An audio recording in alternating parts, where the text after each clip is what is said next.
Fala galera ligada aqui no Primeiro Instinct, mais um podcast de velocidade e automobilismo começando e hoje de um jeito diferente. Pela primeira vez teremos apenas um convidado aqui no nosso estúdio, porque ele pra mim já é mais do que suficiente. Alan Hellmeister, bem-vindo.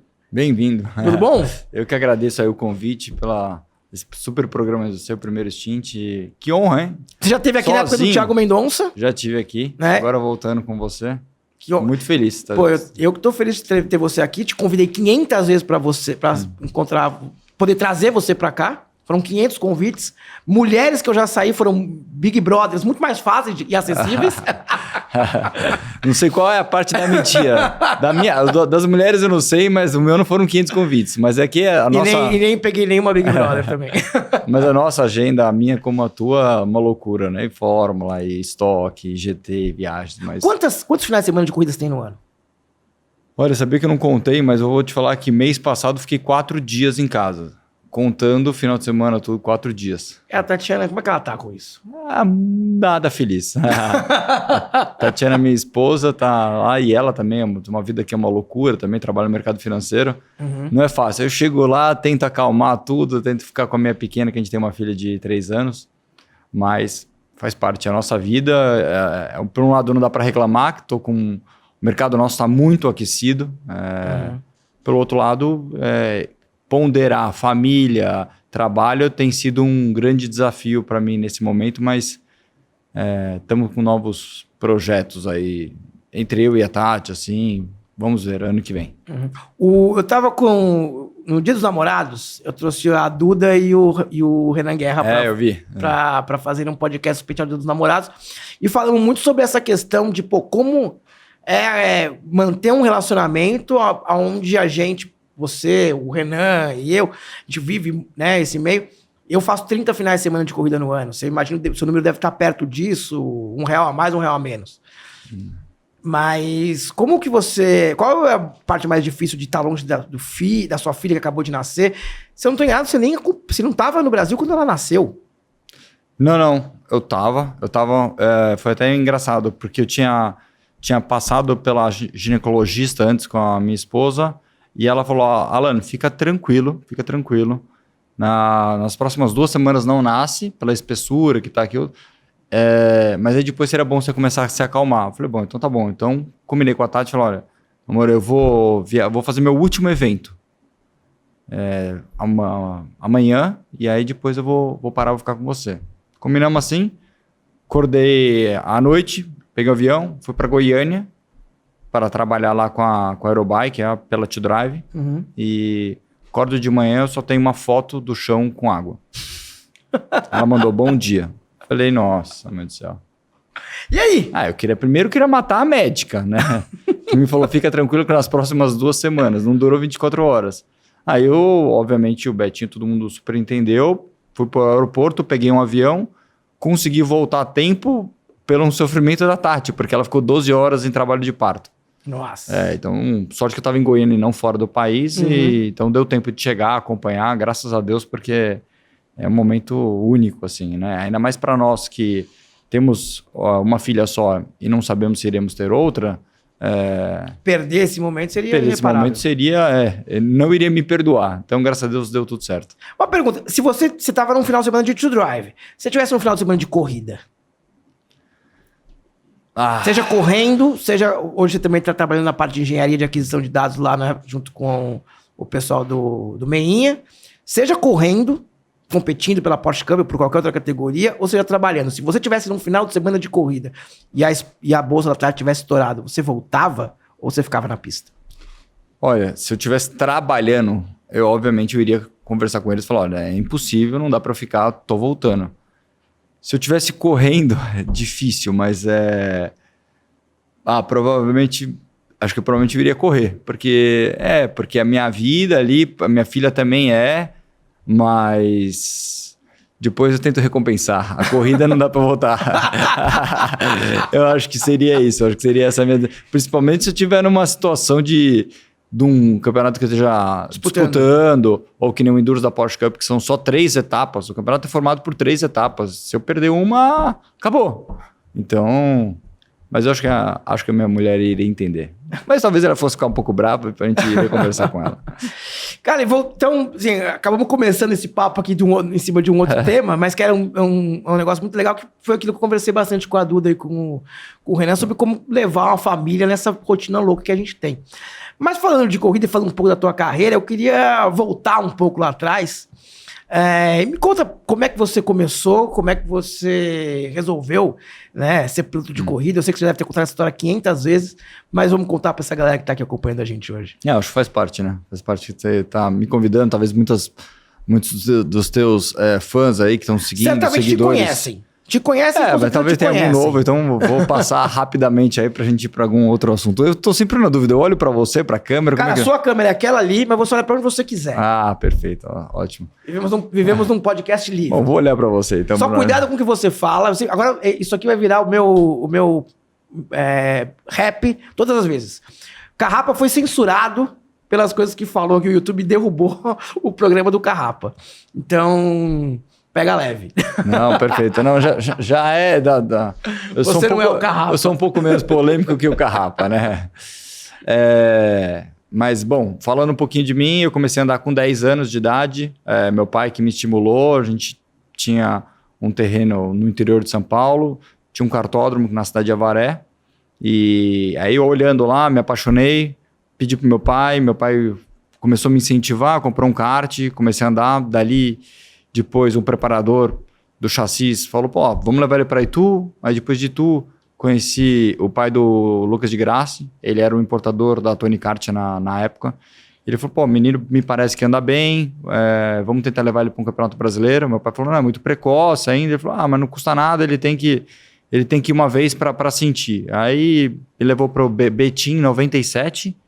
E foi uma loucura. O Campeonato Brasileiro de Kart, quem está acostumado, são quatro corridas que formam o campeonato. E a última corrida eu ganhei. E aí o pessoal falou, ele realmente parece que ele anda bem, parece que ele tem o jeito para o negócio, vamos levar para São Paulo. Mesmo eu morando em São Paulo, o campeonato mais forte é o Campeonato Paulista mesmo. E aí começou a minha vida. Aí kart, bastante tempo, até completar a idade mínima para você tirar a carteira de Fórmula, que na época eram 16 anos completos, hoje em dia, até com o Celinho, é antes.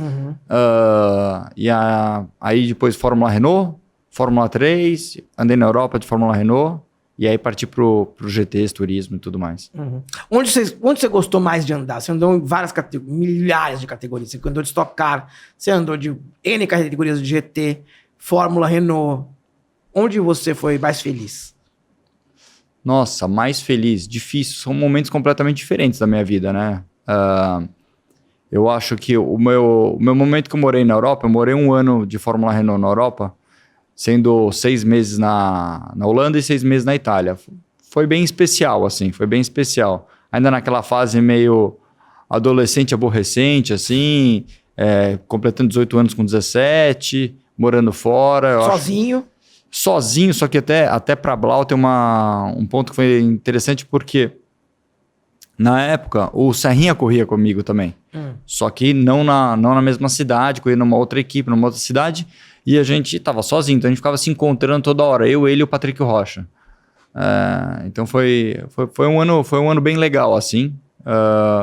Depois eu acho que a categoria que mais tive sucesso tá sendo na Porsche Cup, né? Eu sou o maior vencedor da Endurance, tenho 6 títulos lá da Endurance. Então, obviamente, piloto gosta de ganhar. Então, a gente fica feliz. No kart meu último ano, foi um ano maravilhoso também. Um ano que a gente ganhou todos os campeonatos. Paulista, Copa Brasil, Brasileiro, literalmente todos os campeonatos a gente ganhou. Então, acho que eu diria, como categoria Porsche Cup e no kart, meu último ano no kart, que foi 2001, foi um ano muito especial. O que esse casamento deu tão certo com a Porsche Cup, na sua opinião? Eu acho que assim, primeiro... Porque, desculpa eu interromper o início da sua resposta, porque você falou, você tem 6 títulos de Porsche Endurance, né? Com companheiros diferentes. Né? Então, independentemente de quem tá navegando do seu lado, você consegue ser competitivo. Qual que é o segredo disso? Desculpa, tomando uma água aqui. Fica à vontade, você tá em casa. E não vai ter corte, então eu vou tentar não gaguejar aqui. Eu acho que o segredo... Eu estou bastante tempo na categoria, né? Eu faço um trabalho com eles também de equalização dos carros. Então, é um carro que eu consigo andar um pouco mais. Eu acho que quando a gente pega um piloto no nível do Alan Kodair, do Serrinha, de vários outros pilotos que estão na Stock Car, que estão extremamente ativos, assim, andando todo final de semana com vários outros tipos de carro, a adaptação é muito rápida. Uhum. No meu caso, que eu faço... A minha vida é automobilismo, é carro, é corrida, mas eu tenho muito mix, né? Então, o meu nicho é correndo, mas muito dando aula, muito dando coach. Então, assim, eu acabo nem todas as vezes, de todos os meus finais de semana, eu tô no carro guiando. Então, automaticamente, em alguns momentos eu sinto um pouquinho, e eu ainda mais como professor, é tão ruim isso, porque assim, eu sinto que falta de mim, só que eu falo, não tô conseguindo, eu sei ensinar, eu sei fazer, só que naquele momento eu não tô conseguindo entregar o que eu sei, entendeu? Uhum. E porque falta tempo, falta eu me vestir o carro, que eu sempre falo. E eu acho que na Porsche, por eu fazer esse trabalho paralelo, eu automaticamente consigo vestir um pouco mais o carro e consigo extrair melhor dele. Eu acho que eu diria, acho que esse é um fator bastante importante. Essa quilometragem a mais que você tem, né, treinando, não, desenvolvendo o carro e equalizando os carros, te dá bagagem, então, para que você... Talvez eu me coloque no mesmo nível dos outros pilotos, como um de Stock Car, que vão lá. Aí eles vão falar, pô, Alan, mas você tem mais do que eu. Talvez lá eu tenha mais, mas também eles têm muito mais quilometragem ativas durante o ano e tudo mais. Então, entendo que fica ali. Mas até agora a categoria, obviamente, para não criar uma polêmica, ela adotou uma regra que toda etapa que eu vou correr, eu não posso, eu sou penalizado eu não posso fazer alguns treinos, eu perco tempo de treino, tudo para tentar não criar uma polêmica. Você é um piloto que, como é que eu posso dizer assim, é um zap da Porsche Cup, né? Não, mas não é o Alan, na verdade quem faz o shakedown, que nem o Denis Girani, ele se tornou oficial da categoria, ele não pode correr. Uhum. Não pode correr, então ele é contratado oficial. Eu e o Betinho, nós somos freelances. Então eles nos utilizam... Betinho Gressi, né? Exato, desculpa. Aqui eu fico falando na intimidade, o Beto Gressi. Eles ficam nos utilizando de acordo com a demanda. Quando eles percebem que a estrutura deles, que é o Max Wilson e o Denis, que trabalham fixo, não vão dar conta pela quantidade de carros, eles acabam nos ativando. Então, quando isso acontece, eles falam, olha, você pode optar, você quer? Ótimo, mas você vai ser penalizado lá na frente, porque a gente não quer criar polêmica. Mas a penalização que vocês sofrem com tempo de treino, ela é suficiente para igualar o nível de experiência que vocês têm com esse carro, com os caras que estão chegando, os Stock Car ou outros pilotos, por exemplo? Eu acho que assim, sempre que você for perguntar para um lado ou outro, isso é Palmeiras e Corinthians, e seja o que for, porque assim, eu vou te dizer que mais, e eles vão te dizer que menos. Por que eu vou te dizer que mais? Porque a gente perde um treino que ele é um treino muito importante, que é um treino de teste e de troca de piloto e para pegar o setup. Então, muitas das vezes, eu vou para a classificação fazendo um único treino.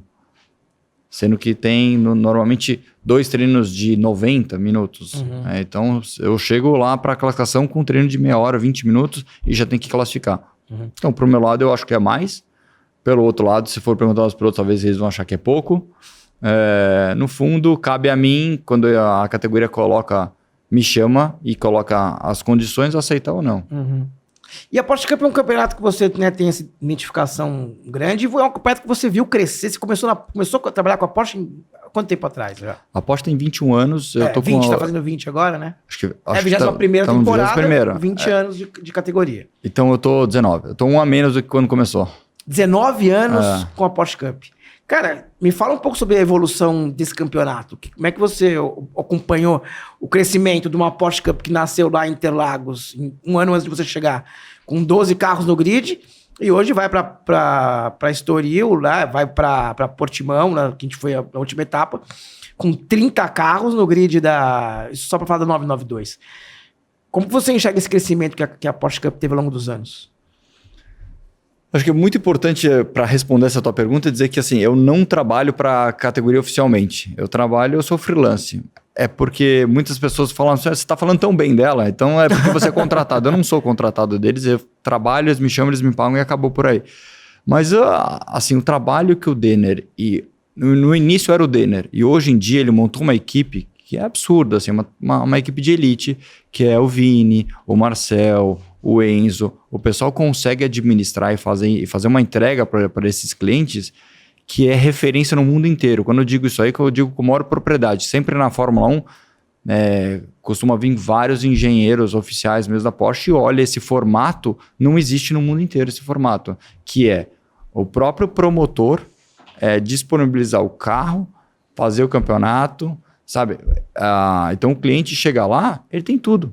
Ele tem literalmente tudo. Quando você pega o Marcelo... O cliente é o piloto, né? O cliente é o piloto, que é um empresário, muitas das vezes. Um gentleman driver, Um gentleman driver, ou não, algum outro profissional que conseguiu um patrocínio para vir andar, que nem foi o caso do Nicolas. Então, quando você pega um exemplo, o Marcelo Ram, ele quer correr, o que ele tem que fazer? Ele tem que primeiro decidir o campeonato, depois ver se o campeonato tem credibilidade, depois decidir a equipe, depois talvez comprar um carro ou não, sabe? Então, é muito mais difícil.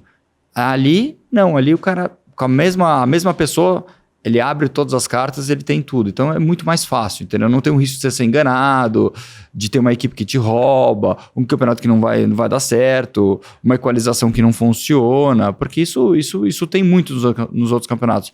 E ali não tem. Então, assim, é um formato de sucesso que vem crescendo cada vez mais. Aliás, eu acho que o maior problema deles hoje em dia é que eles cresceram tanto dentro do Brasil. E por isso que eles estão saindo também, porque assim, os autódromos não comportam mais o que é a Porsche hoje. Ela começou lá atrás andando com o Porsche Clube, quando eu comecei a trabalhar. Então assim, Porsche Clube é um evento, para quem não conhece, dos proprietários de Porsche, que vão lá para ficar andando... Com o seu carro na pista. Com o seu carro na pista, com o instrutor, até eu trabalho lá também. É pequenininho, a Porsche Cup era pequenininha. Os dois foram crescendo, já não dava mais para ficar no mesmo autódromo. Bom... O fato é que os dois cresceram muito, mas falando propriamente da Porsche, hoje em dia, você falou de 30, a Porsche, se não me engano, tem 72 carros hoje em dia. Assim, dividido em 3 categorias. É muito carro. Assim, é muito carro. Interlagos, os 500 km que largam só as duas categorias juntos, não larga a Trophy, bate no limite que o próprio autódromo suporta que pode colocar o carro no grid. Então, assim, o campeonato é um campeonato de super sucesso. Não vou falar que é a única opção, mas talvez seja a melhor opção para um Gentleman Driver estar correndo hoje em dia. Eu colocaria como a Porsche Cup. E não só o Gentleman Driver, né? Porque na semana passada eu fiz um podcast aqui com o Iório, com o Forte, Matheus Iório e Felipe Forte, e a gente conversou muito sobre como a Porsche Cup hoje lança mais pilotos para Stock Car do que a própria Stock Light. Gaetano de Mauro, Enzo Elias, quem mais que a gente pode lembrar aqui? Felipe Batista. O próprio Iório, ele foi... O próprio Iório. Aí depois acabou não estando agora na Stock Car principal, mas está trabalhando, Stock Light e tudo mais, né? Então, assim, por que você acha que a Porsche Cup serve de base tão bem para Stock Car, mais até do que a Stock Light? Eu não sei se isso vai continuar sendo assim, para ser bem sincero, porque isso aí foi um programa que ela fez, foi o Junior Program, que ela existe já lá fora, ela começou a colocar aqui também, e foi um campeonato que teve o Felipe, o Enzo, que você falou, o Matheus Iório, e aí o Pedrinho Aguiar, e aí depois esse programa terminou aqui dentro, não tem mais hoje em dia ele. Por alguma coisa que eu não sei a decisão, do Denner, do Vinícius, eles acabaram abortando isso aí. Então, para ser bem sincero, não acho que isso aí no futuro vai continuar sendo. Mas eles pegaram os pilotos que tinham idades para realmente se tornarem profissionais, né? E fruto disso é que deu certo. Mas eu acho que por hora tá abortado esse programa. Mas por que esses pilotos... Por que nesse período... Você acredita que a Porsche Cup serviu de base, uma base tão boa para que eles chegassem bem na Stock Car? Porque assim, situando, os pilotos que vêm da Stock Light levam mais tempo para engrenar na Stock Car do que os pilotos que vêm da Porsche Cup, por exemplo. Casos que eu citei, Enzo Elias, Gaetano, o próprio... Enfim, esses principais aí. Felipe Batista. Você acha que existe alguma proximidade entre os carros, entre a guiada, entre a velocidade, entre a competição? O que faz com que a Porsche Cup consiga ter lançado tantos pilotos para Stock Car? Eu acho que, para ser bem sincero, foi uma leva de sorte, assim. Porque foi uma leva de pilotos muito bons. Por que a Stock Car, os pilotos são tão bons? Porque para andar lá, o nível é muito alto, a régua é muito alta. Então, mesmo mais ou menos, ele morre. Aquele peixinho que não consegue, ele morre. Ou você tem que ser muito bom para continuar lá dentro. E pegou uma leva nessa primeira programa do Junior Program, que tinha Felipe, que tinha Iório, que tinha o Gaetano, o Enzo Elias. O Enzo também já tá lá. Então, assim, pegou ali um negócio, pegou uma safra muito boa. No kart vem muito, acho que o Carrapa deve ter comentado isso aí. A safra muito boa, a safra muito boa. E a safra muito boa, sai muita gente ali, entendeu? A gente vê muito isso na própria Fórmula 1, entendeu? De vez em quando troca, porque vem uma safra de Fórmula 2 de geração de meninos no kart que ganhou o campeonato mundial e depois campeão, sabe? Vai ganhando todas as categorias. Então, eu acho que, basicamente, eu iria dizer que eu acho que é mais uma sorte de um trabalho ali também da Porsche, mas uma sorte que juntou um carro que é muito bom, que não tem aquele carro não tinha ABS, que é igual ao da Stock Car. Então, e juntou um nível muito bom de pilotos. Acabou que todos foram para lá, foram para frente. E desses vários campeonatos que você ganhou lá na Porsche Cup, qual para você foi o mais legal, mais emocionante, mais difícil? Mais difícil... Bom, difícil todos são, né? O primeiro eu acho que foi bem especial, que eu fui campeão com 3 pilotos distintos lá. Então andou comigo o Alberto Valério, o Ricardo Zonta e o Nelson Piquet. Então... Foi o primeiro que você ganhou, né? Foi o primeiro que eu ganhei. Eu lembro bem. O Marcelo ficou, acho que, segundo. A gente disputou esse campeonato com você. Por isso que eu lembro bem. A gente perde a última corrida com você, você e o Nelsinho. E era aí o Marcelo e Alan, era essa a disputa do título. É isso aí. Estavam lá sempre me incomodando. O Marcelo e o Alan é melhor você estar parceiro deles do que estar concorrente, né? Mas sim, foi o meu primeiro. Acho que esse aí foi bem especial, porque esse foi na carreira, que é na principal, como eu tô hoje em dia. E meu último... bom, todos foram bem especiais. Eu acho que é difícil de falar o mais, mas sempre quando você anda na categoria principal, o prestígio é maior. Então, assim, meu último campeonato que eu ganhei com o Miguel Paludo, no ano retrasado, foi muito especial. E aí já é uma leva que você vai na Alemanha, em Weissach, para receber a própria Porsche. A Porsche Mundial, ela faz uma festa dentro da fábrica para premiar todos os campeões do mundo inteiro. Então você chega lá, o campeão da França, da Itália, porque esse campeonato, para quem não sabe, tem no mundo inteiro. E aí ela faz essa festa. Então foi muito legal ter ido lá receber também. Então, talvez eu diria... Um outro título super especial seria esse aí. E você acompanha, para quem não sabe também, o Alan foi coaching do início da carreira do Christian. Quando o Christian começa nos carros de Fórmula, você começa a trabalhar com ele de coaching. Como é que é enxergar o Christian hoje competindo, hoje já não trabalhando com você mais, mas competindo pelo título da Porsche Cup, a categoria que você compete? Ele já disputou corrida com você nas categorias de endurance, né? Já bateram roda. Bastante. Bater roda não, mas a gente já disputou e iremos novamente, porque esse ano, a última, se eu não me engano, o Chris deixou escapar lá que ele vai fazer de novo lá. Vamos dar em primeira mão, o Christian vai estar na Endurance final, Christian Ram, Marcelo Ram e Alan Kodair vão ser um trio da Blau Motorsport na última etapa da Porsche Endurance Series, em Interlagos. Essa eu não sabia. Eu sabia que ele ia correr. Então pronto. Mas eu achei que era com outra pessoa. Então vazei a informação aqui. Bom, tá ótimo. Só para quem acompanhou. Legal, não, que bom. Não, legal, feliz, não, muito bom. Ver o aluno agora dando um calor, né? E ainda mais, é muito legal que quase nós todos, porque o Alan Kodair, obviamente, também é o coach dele, também ensinou muito ele. E o Chris na chuva é um negócio impressionante. Assim, ele tem uma habilidade natural na chuva. Assim. Teve uma prova de Interlagos há 2 anos atrás, estava chovendo e a gente olhava ele e falava assim, que diferente. O Mauricinho me falou que você foi olhar um board dele já. Já. Não, claro, porque eu acho que nada mais você ter uma humildade de você olhar, como é que você aprende? Você tem a humildade de olhar e falar assim, tá fazendo melhor do que eu. Preciso ir lá olhar e tentar entender. Mesmo que tenha sido meu aluno, precisamos ir lá e olhar. E realmente é impressionante, é muito legal de ver. Mas bacana que ele vai estar lá na última, Mas voltando, só respondendo, o Cris é muito especial, mas ver o carro da Blau andando e eu ali junto, para mim sempre eu tenho um carinho muito grande pelo Marcelo, por tudo, pelo Cris, começando a andar pelo Cris, depois o Marcelo nas oportunidades que ele pôde me dar, né? Porque assim, muitas pessoas perguntam, por que o Marcelo não te colocou? Porque não era o propósito, entendeu? Ele tinha a equipe dele, estava fechado, estava com os pilotos, mas sempre que ele pôde me dar a oportunidade, ele me deu a oportunidade. Você fez uma corrida de duplas com a gente na Stock Car? Fiz uma corrida de duplas. Quando o Alan, que é o piloto que ele anda há muito tempo já, acabou conciliando as corridas da Stock Car, ele me chamou para correr na Europa. Então, assim, eu sou eternamente muito grato por tudo que ele sempre me fez. Então, eu olho com muito carinho o carro. E você tem uma participação no título dele do GT 2020. Né? Você fez algumas provas daquele campeonato do GT Open? Não, 2020. Você não tá? 20 você não foi mérito só dos dois, não. Não, então alguma que bateu, então não foi você. Eu tô confundindo aqui quem foi que correu com ele. Porque o Alan não fez todas as corridas do GT 2020, eu achei que você tinha feito. Não, tinha sido, acho que um piloto de fábrica, se eu não me engano, que tinha feito. Foi o Fran Rueda. Foi o Fran Rueda que correu com ele. Mas tem uma corrida sua com ele que a gente não pode deixar de contar aqui, né? Que é a fatídica corrida de Monza. A fatídica.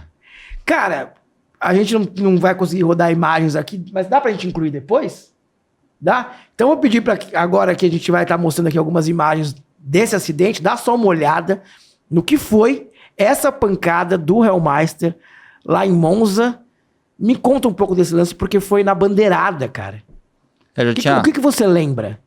Nada, absolutamente nada. Acho que se trouxer o Marcelo, ele vai lembrar muito mais do que eu. Eu não lembro uma semana antes do acidente. Você não lembra uma semana antes do acidente? Apagou? Total. Tanto que a minha irmã tinha apresentado, hoje em dia, esposo dela, o pai do filho dela, mas eu falei assim, eu não lembro de nada. Ela falou, então eu vou ter que trazer ele de novo para te apresentar, quando eu tava no hospital. E você lembra muito bem, né? Eu não tava lá na corrida. Mas você ficou lá depois... Eu fiquei um mês lá com você, né, no hospital. Eu lembro que também não queria deixar você embora também. Eu tava naquela fase que não queria deixar ninguém embora. Mas foi legal, cara. Foi legal. Foi bacana acompanhar a tua recuperação, tá do lado da sua família. Eu criei uma relação muito legal com a sua família. Com a sua irmã, com a Tati, com a sua mãe. No período que você teve lá na Itália. Mas você não lembra de nada? Nada. Uma semana antes, literalmente uma semana antes, eu não lembro. Eu não me lembro eu indo com o Marcelo e tudo mais. Eu não lembro disso aí. E quando você viu a imagem do acidente? Porque durante esse mês que a gente teve lá, eu não lembro se eu te mostrei imagem do acidente. Eu lembro que eu vi no hospital, mas eu não me lembro exatamente assim, a ordem, a cronologia de quando as coisas começaram. Não, sua cabeça. Cara, sua cabeça tava Lembra do negócio da história do celular? Do celular. Cara, que eu não conseguia digitar. Que você não conseguia digitar. Lembra. Ele teve uma embolia cerebral e ficou uns 2 dias, desacordado. E aí ele voltou ao normal. E aí quando ele voltou ao normal, né? Ele estava voltando ao normal. Aí eu e a Stephanie tava lá, vamos visitar ele. E a Stephanie, que é a irmã dele, virou e falou, vou deixar esse celular aqui com você, pra você poder conversar com a gente e tal, porque a gente tinha horário de visita e tudo mais. Beleza.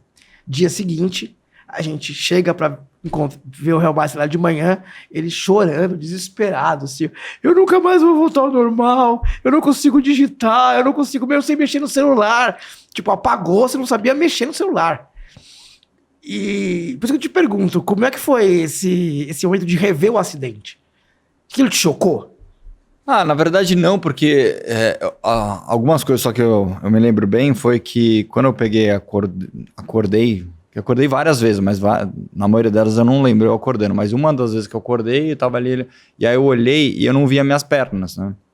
E aí me passou e falou, teve um acidente, você machucou bastante as pernas, mas aí quando eu levantei assim e eu não vi as pernas, eu lembrei do menino, que até me esqueço o nome dele agora, que teve um acidente de Fórmula 4 há muitos anos atrás, lá em Donington, que o menino perdeu as pernas. Aí eu falei, nossa, não acredito. putz, perdi as pernas, caramba. Aí, daqui a pouco, um outro médico passou e falou assim, não, você tem elas estão aí, estão bem machucadas. Isso era no hospital ou na pista? Não, no hospital. No hospital. Lá no UTI, lá quando eu, não sei se você já estava lá ou não, porque eu... Mas aí ele falou, não, você tem e você vai voltar a correr. Agora, andar a pé, você sempre vai andar meio estranho, mas para andar de carro de corrida você vai conseguir. Eu falei, então é o que basta. Para mim, para mim é um favor. Até um dos médicos falou assim, correr a pé, o ideal é que você não faça hoje por causa de impacto, por causa das articulações e tudo, que nunca vai ser o normal. Eu falei, você tá me fazendo um favor. Eu nunca gostei de correr a pé, só que sempre os pilotos falam, você não corre a pé? Eu, né, dava uma desculpa. Agora você tem uma desculpa. Agora é o acidente. Você não pode correr? Você não pode fazer Não, eu posso fazer exercício, eu preciso fazer exercício para minha carreira, só que eles falam, eu vou lá, vou fazer 10K, 15K correndo, eu não posso dar uma trotada. Porque, não dá pra acompanhar o Zonta, por exemplo. Não, Zonta, Serrinha, qualquer um desses aí, imagina. O Denis, eles correm um absurdo. Não, porque assim, pela série de quebras, eu tenho uma questão de artrite e artrose muito avançada. Por conta das quebras exato. O pé quebrou em N partes. Meu pé esquerdo, todos os tornozelos, fíbula, tíbula. Então, assim, ele falou assim, o ideal é que não faça porque você vai acelerar o processo de desgaste tudo. Mas não é desculpa, dá pra fazer o que eu quiser, dá pra pedalar, eu ando bem. Muitas pessoas olham e falam, você nem manca. Não, eu tô... Não, você não é normal. Eu tô bem. Eu brinco, inclusive... Eu tô tentando lembrar o nome do médico italiano que cuidou de, sei lá... Dr. Rona. Dr. Rona. Nossa, falei muito. Inclusive, fui pra lá agora. Eu fui dar um coach pro Adalberto Batista. Mas você encontrou ele? Não, ele tava de férias, mas eu levei uma Havaianas. E deixei num médico, o médico deu pra ele. Pô, eu devia ter pensado, quando a gente correu lá no ano passado, convidar ele pra ir lá em Monza. Ele era mais fechado, eu não sei se ele iria muito, né? Mas não, mas a gente, eu convivi com ele um mês, ele vai lembrar de mim. A gente conversava bastante. Dr. Rona, bem lembrado dele. Dr. Rona é muito simpático. E eu brinquei com o Dr. Rona quando você já recuperado aqui no Brasil, eu brinquei com você também, eu falei, cara, ele acertou teu chassi. Você voltou do acidente mais rápido que você era antes do acidente. Pode ser, tomara. Vou ver esse pé direito aqui que tá meio curto, deixa eu aumentar ele logo. Pode ser isso aí, pode ser que eles tenham feito um milagre lá. Ele ajustou teu chassi. Naquele acidente, que deixou todo mundo muito preocupado, no Brasil, houve uma comoção no Brasil em relação a você, em relação àquele acidente. Eu lembro que foi o que aconteceu. Eu fui pra lá porque o Marcelo precisava voltar, e não queria deixar a sua família desassistida. Então, eu fui pra lá pra poder, cuidar das coisas, acompanhar a tua família, resolver qualquer problema que tivesse. E acabei ficando um mês lá, engordei 12 quilos. Verdade. O Cezinha falou pra mim, falou assim, cara, César Ramos, eu tenho uma pizzaria muito boa lá, chamada Orso Bruno. Ele falou pra mim, vai lá. Eu fui. Cara, eu comi todas as pizzas que tem naquele cardápio. Cada dia eu comia uma. No dia que o Marcelo voltou pra me buscar, que você já tava melhor, você tinha só mais uma semaninha que você ia ter alta. Cara, abre o elevador do hospital assim, ó. O Marcelo me vê. Ele não me via há um mês. A primeira coisa que ele falou, cara, como você engordou. Que bom, né? Oi. Não, eu falei, cara, eu preciso voltar, porque as roupas que eu tenho aqui já não me servem mais. Foi um mês de muita pizza. Muita pizza. Mas por que eu tava falando isso? Agora me deu um branco? Não me lembro. Falando pelo tempo que a gente tava lá, a pizzaria do Cezinha. A pizzaria do Cezinha, enfim. Mas aí não me lembro mais. Causou uma grande comoção aqui no Brasil. Eu lembro que a gente mandava, conforme a tua evolução, a gente mandava release pra imprensa. Todo mundo, as pessoas jornalistas ligavam pra perguntar como é que você tava. Em algum momento ali, você achou que a tua carreira tinha acabado? Na verdade, assim, quando durou 24 horas, eu falei, eu não vou correr mais. Aí eu dormi, pensei e falei, não, eu vou correr, vou voltar a correr. Mas obviamente, eu não tinha a menor ideia de como que eu iria voltar, se eu iria voltar sendo competitivo, porque eu vivo disso aqui. Então, se eu chegar lá vou dar exemplo hoje em dia, pra Brand, que ela me patrocina junto com o Miguel Paulo do Pacoena Enduro, fala, olha, eu tô correndo, eu vou correr pra vocês, mas eu ando 2 segundos mais lento. Ele fala, pô, Alan, legal, vamos comer uma pizza, mas eu não vou te contratar, amigos, entendeu? Porque a gente vive de resultado, é assim como qualquer piloto. Então eu tinha essa minha questão, tipo, será que eu vou voltar a estar bem, a ser rápido, a ser competitivo? Então isso eu fiquei super ansioso. Essa parte aí, quem sempre me estimulou muito foi o Zé Davi. Que eles falaram, você vai voltar bem. E ele me apertou bastante para voltar no carro. E uma das vezes que eu choro para tudo, né? Mas uma das vezes que eu chorei muito foi quando a gente abriu uma videochamada com o Denner, e o Denner falou, olha bem para mim, se você sentar em algum outro carro, acabou nossa amizade. O teu primeiro carro a sentar pós-acidente vai ser um Porsche Cup, vai ser aqui. E aí foi assim, tipo, assim que eu voltei, eu ainda nem tava andando, tava com o andador.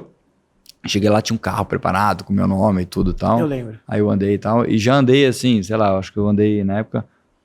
Andei tipo 1 segundo pior, 8/10 pior. Você tava de andador ainda. Andador, doendo meu pé pra caramba, mas falei, olha, vou voltar. Já senti, já voltei confiante, entendeu? Mas você achava que depois do acidente você não ia conseguir voltar tão competitivo quanto você era? Por medo ou por qualquer coisa? Na verdade, eu não achava nada. Eu tinha esse receio. Porque assim, uma coisa é eu voltar e estar lento e não conseguir. Fala, putz, ferrou. Mas o meu, eu tava ansioso para realmente me recuperar logo e conseguir voltar.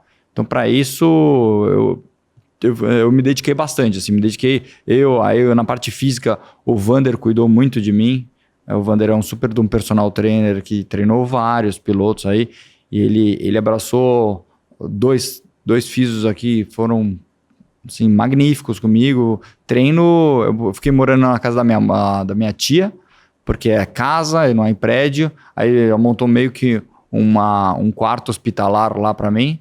E aí fiz toda hora. Quando fui melhorando um pouquinho, fui andar um pouquinho de kart para melhorar o reflexo.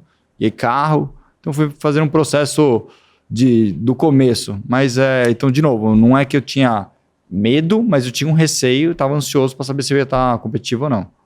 E você voltou a andar em Monza depois, alguma vez? Não, nunca. Eu fui para lá agora, que nem eu te falei, mas eu fui dar um coach, porque é uma coisa que não correm 12 pilotos, fui dar um coach. Quando eu entrei no autódromo, algumas coisas boas. Primeiro, eu não tive uma sensação ruim, não estava correndo, mas não tive uma sensação ruim. A parte onde teve o acidente lá, eu vi que teve uma grande evolução. Eles mudaram tudo. Uhum. Então, assim, serviu para alguma coisa esse meu acidente. Até o Dr. Dino Altman, que é o da Stock Car, ele falou que sempre final do ano, eles fazem uma reunião entre os médicos na parte de segurança para entender os acidentes, o que pode tirar de proveito ou não. E falou que o meu caso foi um caso lá para ser estudado, de lâmina de guarda-reio, do carro e tudo mais. Então, acho que isso foi bem legal. O que me deu uma sensação não muito boa foi quando eu entrei no hospital lá. O Hospital Generale, né? Esqueci o nome do hospital. Lá você foi lá? Mas o que você foi fazer lá? Eu fui lá porque eu fui tentar deixar o presente do Dr. Ronald lá. Aí quando eu entrei lá, muito tempo lá, muita dor, 45 dias, você passou 30 deles. Então, lá a sensação não foi nada boa. Cara, tem uma história maravilhosa desse hospital, depois eu conto. Mas foi isso, assim, eu acho que não vejo a hora, se um dia eu tiver oportunidade, obviamente irei. Você aceleraria lá normalmente numa Mercedes GT3? Iria. Eu tô andando bastante na Mercedes ainda, porque eu dou coach pro Reginaldo, que corre na GT Series, a gente faz uns campeonatos de endurance também, por aí. Uhum. E agora ele acabou de comprar uma Ferrari.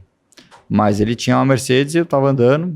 Não, eu tenho super de um carinho. A Mercedes até mandou um documento lá, dizendo boas melhoras e tudo mais. E esse meu carro lá mesmo do acidente foi comprado pela própria Mercedes e tá lá dentro da fábrica deles para ser estudado também. Foi para estudo? Foi. Uhum. Eu até acho, assim, achismo, não sou engenheiro, nada para falar isso. Mercedes é um carro que é um sapatão, né? O motor vem na frente, o carro tem uma distância grande entre o piloto e a frente do carro, onde o piloto fica, porque o espaço do motor é grande. Eu me arrisco a dizer que se fosse uma Lamborghini, uma Ferrari, um carro de motor traseiro, talvez a gente não tivesse aqui tendo essa conversa, você concorda? É difícil de falar, né? Todos esses carros aí, nesse nível de carro, eles passam pela mesma homologação, né, de crash test e tudo mais, pela FIA, mas que passa um pouco mais de segurança, você ter bastante coisa até chegar a você, porque assim, mesmo com tudo aquilo ali, já chegou nas minhas pernas, né? Uhum. O motor foi lá na arquibancada e tudo mais, então... Imagina 100. Né? Exato. Sem nada para absorver o impacto ali, só o nose. Prefiro que não aconteça de novo, mas já que mas se for que seja com a Mercedes. E você reviu o lance por um board, depois você optou por não ver mais aqui? Eu não tenho mais ele, mas eu sei que houve uma comoção na hora ali pra cima do carro que tava atrás de mim, porque entenderam que ele havia me tocado, me jogado no muro. E não foi isso que aconteceu? E não foi isso que aconteceu. Inclusive, ele até disponibilizou a onboard dele. Eu assisti essa onboard e eu perdi ela. Com celular, eu recebi, acabei perdendo ela, mas eu olhei lá e ele tá muito longe. A gente sai da parabólica, ele vai ficando. Ele tá realmente longe. Só que pelo ângulo da televisão, parece que ele tá grudado em mim. Então, mas não tá. E aí, o que eu imagino que tenha acontecido é que o que dá para ver nessa própria onboard, mostra o meu carro indo pro muro. E aí tem uma Ferrari muito lenta na frente. Uma Ferrari que freia. Assim que cruza a linha de chegada. Exato. Então assim, sem o menor nexo, né? Porque o cara passa uma linha de chegada em Monza, que tem uma reta que deve ter, sei lá, 2 km, 1,5 km, e o cara vai lá e freia. Ninguém freia assim, né? Tipo, se chega na estrada, vai lá e freia. Tem um carro, uma Lamborghini atrás dela, que sai dela e consegue ver se o momento sai. E eu provavelmente deveria estar, talvez, mexendo alguma coisa, falando no rádio, alguma coisa, porque quando você entra numa reta aqui, você não fica... Você começa a mexer várias coisas no carro, e aí quando eu vi, tinha um carro parado na minha frente, eu tirei de uma vez. Porque pelo data, mostra um susto. Eu tô mais de 200 por hora, viro completamente o volante, dando batente, o cara não precisa nem ser piloto, no teu caso que você trabalha. Se eu te colocar numa estrada 200, e um carro frear, você não vai virar 100% pela direita. Você vai tentar frear e se não for, você vai bater na traseira dele. E aí eu vou pro muro e aí eu bato a 260 por hora no guarda-reio. Então isso tudo mostra que parece ter sido um susto. Tudo parece ser isso. A gente nunca vai saber, tá tudo certo, tô aqui, tô bem. Tá bem. Não vou atrás do cara da Ferrari pra brigar com ele. Eu prometi pegar o cara, eu prometi que o Iorio falou que foi tirado da corrida da Eurofórmula por um piloto da mexicana. Eu falei, vamos descobrir quem é, que nós vamos caçar esse cara. Uma hora a gente vai cruzar ele na pista e ele não vai ficar inteiro. Não vai sair o carro inteiro. Essa promessa com o ferrarista aí eu não vou fazer, não, porque coitado, ele também devia ser gentleman driver. Eu não lembro quem que tava na sua frente. Bem provável, não sei também. Mas realmente foi um... Eu lembro bem desse lance da onboard. Ele freia depois de cruzar a linha de chegada sem nenhuma explicação. Sem nenhuma explicação. E aí, é isso que você falou. Acho que uma questão de, ou tá falando no rádio, ou a hora que você viu, a sensação que dá olhando é essa.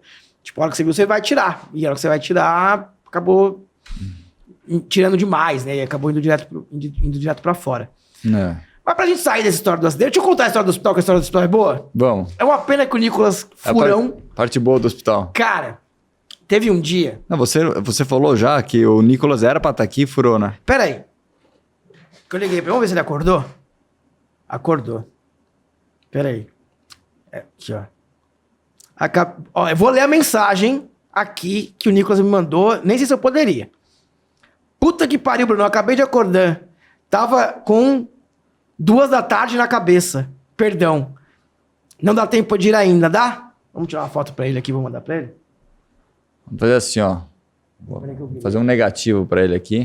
É claro que não dá. Se o negócio tá marcado aqui às 11, às 2, não dá. Filha, deixa eu te contar uma coisa. Estamos no ar aqui, gravando já, eu e o Alan Hellmaster, falando todas as verdades que você não vai poder se defender, concorda?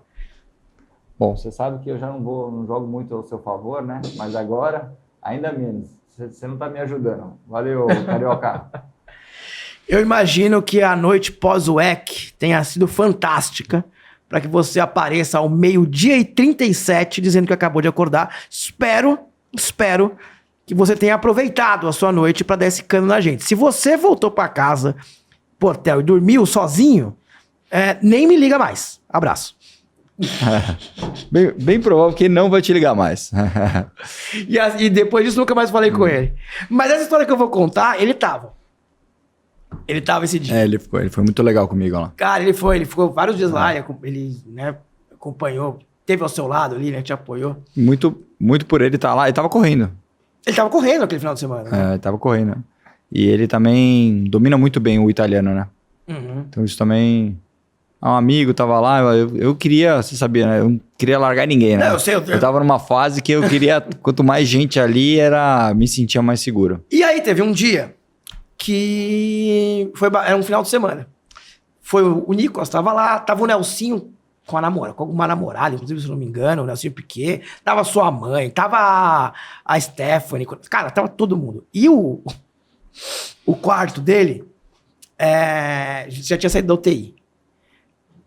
Aí tinha o quarto e tinha um banheiro logo ao lado, que era o banheiro que atendia ali, né? O quarto dele mais 2 quartos pros visitantes. Só que eu falei, eu não vou fazer o número 2 aqui, nesse banheiro, com todos esses convidados aqui, que, vai ficar chato, mas todo mundo vai ver que fui eu, né, meu? Que estraguei o banheiro. Se alguém quiser ir depois de mim, vai ver que eu estraguei o banheiro. Vou fazer o seguinte, eu vou dar uma rodada, vou em um outro banheiro mais longe, porque a situação tava realmente difícil. Muita pizza. Muita pizza. Aí, eu falei, vou achar um banheiro... Você conhece essa história, não? Não. Putz, então se prepara. Aí eu peguei e falei, vou a um outro banheiro. Saí rodando o hospital pra achar um outro banheiro. E não achava. De repente eu achei. Achei um banheiro, só que eu entro no banheiro, e o banheiro não era um banheiro normal. E os caras tinham transformado o banheiro meio que em depósito. Tinha umas vassouras, produto de limpeza. Eles utilizaram o banheiro e transformaram em depósito lá de produto de limpeza. Eu falei, meu amigo, vai aqui mesmo, não dá mais pra... Você reativou o banheiro? Eu reativei o banheiro, mas o banheiro não estava propriamente ativado. Eu sentei lá na privada, fiz o que eu tinha que fazer. Aí, aperta a descarga. Nada. Aperta a descarga? Nada. Eu falei, mano, e eu castiguei a louça. Eu falei, danou-se. Aí eu olhei assim, eu vi uma cordinha pendurada. Eu falei, é a privada de cordinha. Nossa. Já imagina. A hora que eu puxo a cordinha, dispara o alarme, meu amigo. Meu Deus do céu. Era um alarme de emergência para caso alguém caia no banheiro. Cara, e eu com a privada daquela situação, o alarme disparado, eu falei, danou, preciso ir embora daqui. Saí correndo. A hora que eu saio correndo do banheiro, eu só vejo mais uns enfermeiros chegando, eu corri pro outro lado, desci a escadaria. Não sabia dessa história. Eu fico imaginando o enfermeiro que chegou lá e viu aquela cena, o alarme disparado e a privada assim da descarga. Coitado. E o Nicolas? O Nicolas não tava no banheiro, né? Ele tava entre as pessoas que estavam ali te visitando e que me deixaram constrangidos de usar o banheiro certo. Tá bom, Mas com certeza não foi pelo Nicolas que você ficou com vergonha, era algum outro familiar. Não, era mais com o resto, a sua família tava lá. Eu falei, não vou castigar o banheiro aqui que as pessoas vão usar depois, vou procurar outro. Foi a pior coisa que eu fiz, nunca mais eu pude voltar ao Hospital Generale lá. Não, essa eu não sabia, essa foi boa. Eu passei na frente do hospital outro dia, quando a gente foi lá em Monza correr, eu quis dar uma passada lá pra relembrar aqueles momentos. Mas saindo da história do acidente, vamos falar um pouco mais da tua carreira. A gente conversou, como eu te falei, semana passada a gente conversou aqui com o Iório e com o Felipe Forte sobre o início de carreira e como hoje é possível você criar uma carreira no Brasil muito diferente do que era no passado, onde você tinha que ir para fora do Brasil depois de começar no kart. Como é que você enxerga hoje, pilotos como Matheus Comparato, que sai da Fórmula 4 e, em vez de focar em ir para a Europa, foca em ir para a Porsche Cup? Você acha que é um caminho que faz mais sentido por ser mais barato? Ou você acha que não, que o piloto ainda tem que focar no automobilismo europeu ou americano? Eu acho que a gente vive, na verdade, um momento muito mais favorável do que antigamente, em todos os sentidos. Eu pego histórias como do Zé Davi, ele me contou, ou do Manzini, ou de outras, que é uma outra geração bem para trás da minha, que o pessoal dava aula de graça, só para estar sentado num carro, não tinha esse negócio de coach, não tinha esse mercado. No meu ano, quando eu era bem novinho, eu estava correndo lá na Fórmula Renault na Europa, que eu contei essa história, já estava começando essa história do coach. E hoje é inflamado. Isso aí tem coach para tudo. Tem o coach para o kart, para o Fórmula. Eu não dou... eu até dei um pouquinho de coach para o Celinho no kart, mas hoje em dia não tenho tempo. Estou focando muito mais em turismo e trabalho com o Pedro Lima na Fórmula 4. Mas eu acho que o mercado ele é muito, muito melhor, muito mais fácil. Hoje em dia que você consegue de fato viver dele, não chegando lá, às vezes. Entendeu? Porque antigamente, ou você chegava na Fórmula 1, ou todo o resto não tinha. Era simplesmente para Gentleman Driver, que era um grande empresário, que venceu num outro lugar e iria pro automobilismo como um hobby. Uhum. Então não tinha o que o piloto pudesse fazer. Até a Stock Car era assim. Até uns 15 anos atrás. 15 anos atrás, Aí tinha suas exceções, um Paulão que conseguiu um patrocínio, um Ingo, um Chico, mas o resto, olhava ali, eram empresários que corriam, né? Como um Xande, independente da capacidade como um piloto ou não, mas era um gentleman driver. Não era a profissão. Não era a profissão deles. Esse ponto que eu quero chegar. Hoje é possível fazer uma carreira profissional como piloto no Brasil, sem sair do Brasil. Exato, hoje totalmente é bom. A Stock Car, sem dúvida nenhuma, já há muito tempo ela já é assim. Então, vamos falando pelo menos nos últimos 15 anos, com certeza, eu vou te falar, 90% do grid lá recebe um salário. Recebe um salário e vive disso aí. E muitos vivem muito bem com salários muito grandes. Mas a cadeia inteira, ela é muito boa hoje em dia. Eu te falo por mim mesmo. Então, assim, eu Alan Hellmeister, eu dou aula no Porsche Clube para carro de rua, na Tio Drive para carro de rua, super esportivo. Aí, dou aula para Porsche com um instrutor certificado, coach na Fórmula 4, coach GT, corro também no GT Series, quer dizer, assim, olha como coisas diferentes. O Matheus mesmo, que veio semana passada aqui, eu já passei vários clientes para ele que eu não conseguia fazer mais. Então, o automobilista vive um momento muito bom, que você consegue se profissionalizar nele. A questão de ir para fora, que você tinha me perguntado, dando o exemplo do Comparato ou não, só para a gente não perder a linha, assim, eu acho, o cara que ele começa no kart, ele vai ter o sonho para Fórmula, o menino, né? Então ele vai para Fórmula e aí ele tem o sonho de chegar na Fórmula 1. Já nesse momento, o próprio coach, que eu acho que encurta bastante, fala, olha, já começa aos poucos, pelo menos eu faço isso, fala, olha, eu acho que tem chance, ou esquece, pai, não tem. Ele gosta muito, vamos fazer ele se tornar profissional. O que é? Vamos levar ele para Porsche ou para Stock, vamos hoje em dia captar um patrocínio. Então se custa, vou dar um exemplo numa Porsche, né? Stock Car, o valor é maior, custa 1,5 milhão, vamos conseguir 1.800.000, ele pega 300 mil de salário para ele. Então, se ele realmente gosta muito disso aí. Então a gente já começa a orientar. E muitas vezes os próprios pilotos, o próprio Comparato, ele falou para mim, né? Na questão de ele falar, pô, Alan, eu sabia que ia ser muito difícil eu chegar lá, a gente iria fazer um sacrifício muito grande financeiramente da minha família e talvez não desse nada. Então ele já foi muito esperto, já virou pro lado do GT e hoje ele tá aí correndo de Porsche. Não sei o tamanho do salário dele, mas eu vou te falar que ele deve estar muito próximo de estar se tornando profissional já. E abre uma janela de você poder correr de GT fora do país mais pra frente, né? A gente viu o caso do Daniel Serra hoje, por exemplo, que é piloto GT da F-Corsa, da Ferrari. O sucesso da Stock Car, o sucesso financeiro da Stock Car e da Porsche Cup, você que acompanha muitos pilotos da Fórmula, você falou isso, cara, o menino sai do kart, ele quer chegar na Fórmula 1.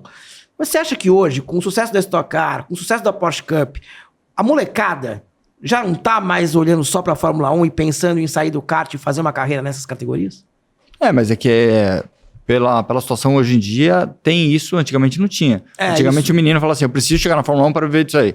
Hoje em dia, ele vai se amadurecendo de acordo com... Vai passando pelas categorias e ele já começa a falar, pô, olha, tá difícil chegar lá. Não vai ser fácil. O próprio menino percebe. Ele vai lá, aí vai pra, não sei, algum campeonato, um Fórmula 4 italiano. Aí tá apanhando pra caramba lá, andando em 10º, em 8º. Ele sabe que não vai chegar na Fórmula 1. E aí ele tem esse sonho, ele já começa automaticamente já procurar um GT, um GT4, um GT3. Então, eu acho que precisa ser muito bem orientado. Eu acho que esse papel não é que eu tô vestindo a minha camisa aqui, mas um bom coach orienta muito e faz o pai economizar muito dinheiro. Por mais caro que seja o coach, se ele é um coach honesto, ele economiza muito dinheiro. Eu vejo pelo meu pai. Meu pai nunca teve uma situação absurda financeiramente, mas tinha uma condição. Sabe, a gente jogou muito dinheiro fora. Fui correr de Fórmula 3 aqui, não tinha nada a ver ter ido correr de Fórmula 3 aqui, sabe? Então, assim, você fica olhando, se tivéssemos sido bem orientado, não estou falando que eu chegaria na Fórmula 1, mas teria economizado muito dinheiro. Muito dinheiro. Então, acho que esse é o papel de você tentar manter ele lá. E eu sempre falo para todo mundo, uma vez que o cara entra no automobilismo, eu falo para outros coaches, a gente precisa ser inteligente e precisa ajudar a pessoa a se manter. ela se mantendo lá dentro, ela alimenta a cadeia né? E a cadeia fica crescendo cada vez mais. Se chegar lá, entra o menino, todo mundo, a equipe rouba, o outro rouba. Daqui a pouco o pai fala, o que eu tô fazendo? Entendeu? Então eu tô gastando um monte de dinheiro, não tô conseguindo fazer meu filho ficar profissional, tá se desapontando, porque corrida é assim, você sabe muito bem, a gente corre 100 corridas para ganhar uma. Porque o pessoal olha o Max Verstappen, na época da Red Bull dele, mesmo ele agora tá sofrendo, entendeu? Então assim... Não, é um esporte, o Marcelo fala muito isso, é um esporte onde você se frustra muito mais do que você tem alegria. Exato, e é assim que funciona, porque diferente do futebol, o cara ou ele ganha ou ele perde, porque tem só os dois tá ali na partida. Dois resultados, Ali você tá com 30, 35, 40, então assim, é muito mais fácil você perder do que ganhar. Então você precisa ajudar todo mundo que entra em todas. Eu pego o Gentleman Drive, o empresário que está entrando, o menino que está indo para Fórmula, e eu fico pensando como deixar eles para sempre dentro disso aqui, até, sei lá, se realmente se aposentarem. E acho que isso ajuda muito a cadeia, eu acho que todas as categorias hoje em dia estão lotadas. Fruto do incentivo fiscal, nossos profissionais, e fruto das categorias de Gentleman Drive estarem sendo bem ministradas e direcionadas. Legal. Alan, pra gente fechar, eu queria te fazer só uma pergunta sobre a tua carreira. Bom. Calma, o que você achou que eu ia perguntar? Qual que é o acerto do... Então, pra quem não sabe, o Alan tá trabalhando agora no Meinha também, né? Mais na RCM, né? Na RCM. Então, de uma certa forma, apesar de ele ter vivido a história dele, né? E ter todo esse... Sou concorrente agora. Essa identificação com a Blau, ter sido coach foi coach do Celinho, foi coach do Cris, andou com a gente na GT, andou com a gente em corrida de duplas na Stock Car. Apesar de toda essa identificação, hoje estamos de lados realmente diferentes da bancada. Mas eu não vou te perguntar, Léo, sobre isso, não. Me fala uma coisa, que carro, de todos os carros que você guiou na sua carreira, que carro você gostou mais de guiar?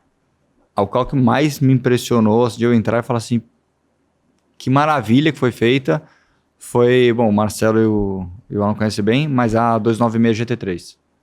Assim, o cara... A Ferrari 296 GT. Exato. O Reginaldo, para quem eu dou coach, ele tinha Mercedes, comprou, eu entrei e fiquei abismado. É um negócio... É muito diferente, porque você olha e fala, não é um GT. Não, ele é um carro de corrida.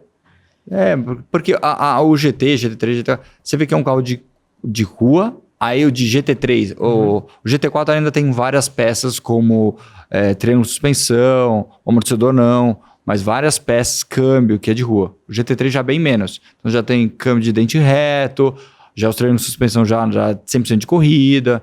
Aí você fala, é um carro de corrida completamente, não tem o que falar, com apêndice aerodinâmico, asa, tudo.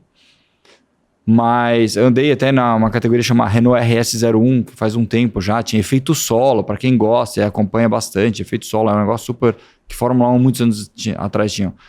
Mas esse carro, assim, é impressionante. É impressionante de olhar, de falar tecnologia, o quão ele é bom, o quão ele é rápido e o quão ele é fácil. Porque no fundo, ele é feito, na maioria das vezes, pro cara que não é profissional. Então, assim, ele aproxima demais o profissional do não profissional pela qualidade do carro. Então, esse carro me impressionou demais. Você acha um bom carro de entrada para quem quer partir para GT3? Ou você acha que a Mercedes ainda é a Mercedes? Ele tem uma trave, né? Ele é muito caro. Ele, assim, vou te falar que o running dele é praticamente o dobro de andar numa... Então, assim, você fala assim, é um bom carro de entrada. Primeiro que GT3 não é um carro de entrada para quem tá entrando no automóvel. Não. Entrada na GT3. O cara que já passou pelo GT4. É um carro, o cara tem que estar sabendo. Por mais que ele é muito mais fácil, o carro de corrida bate. E é muito caro. A gente vive... eu vejo... A gente não vive na Europa. A gente vive no Brasil. Então o automobilismo aqui é muito mais difícil do que lá. Porque a gente tem imposto que é muito caro. O fabricante não é aqui. Aí você vai lá e traz um carro desse aqui. Você não tem peça. Você tá lá, você tá andando na Europa, você bateu, você vai ali atrás, tem um caminhão, você vai lá, passa teu cartão, compra a peça e coloca. Aqui não. Aqui o que você tem que fazer? Você tem que comprar um monte de peça. Tem que fazer, o Xandão falava que tinha que comprar 2 carros. Exato, mas é a coisa mais inteligente que você faz. Porque depois você tem o carro para vender uma peça. Eu chego pra você e falo, Bruno, você quer comprar um carro? Eu falo, quero. Eu falo, Bruno, você quer comprar isso aqui? Olha, ele tá usado, mas você fala, porra lá, isso aí... Deixa no banheiro do hospital lá. Então, basicamente é isso, é muito difícil. Então, assim, é um carro que é maravilhoso, mas é um carro que ele ele é caro, muito caro, em todos os aspectos. Então, o nosso estamos cuidando com carinho lá para não ter que comprar nada. E como é que foi guiar ele, assim? O que você sentiu? Dá para ver que é uma nova geração de GT, assim. Pode ser que os próximos carros, a próxima Mercedes, pode ser que seja igual, não sei te falar. Mas o carro que de cara eu sentei e me impressionou é ele. Te impressionou aonde? Em velocidade, em freio, em prazer de guiar? O que chamou mais atenção? Eu acho que a velocidade não, de longe. Ele é muito mais da capacidade dele de velocidade para dentro de curva do que qualquer outra coisa.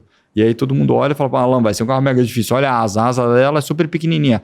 Mas é porque é tão bom o carro, a aerodinâmica dele, de assoalho, do splitter dele, que a asa é quase que insignificante para ele. O force dele já é muito forte. Exato. Né? Então, assim, é um carro que realmente me impressionou. Pode ser que os próximos, sim.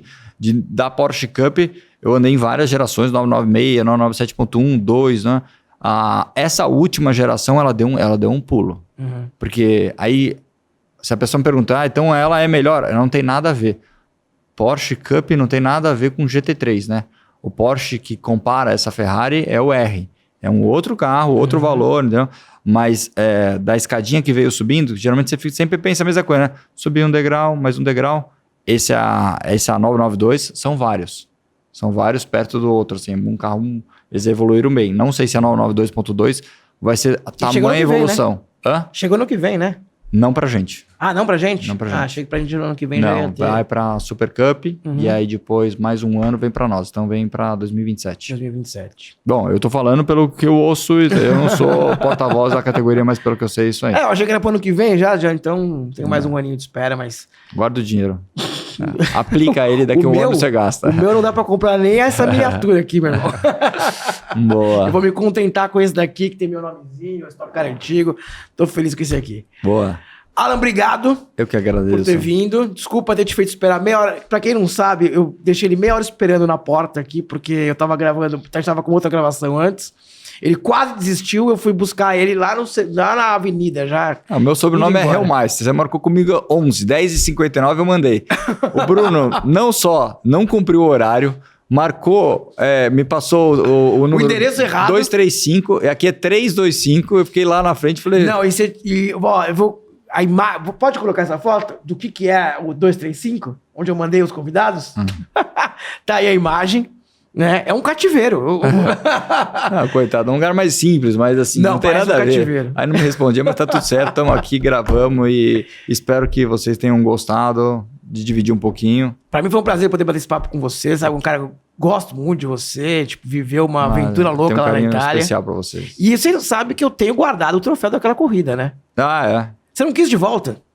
Não, guarda com você, com carinho. Vai pro Museu Bruno Império, Museu da Blau no futuro. É isso aí. Tá certo. Obrigado, Alan. Obrigado a vocês.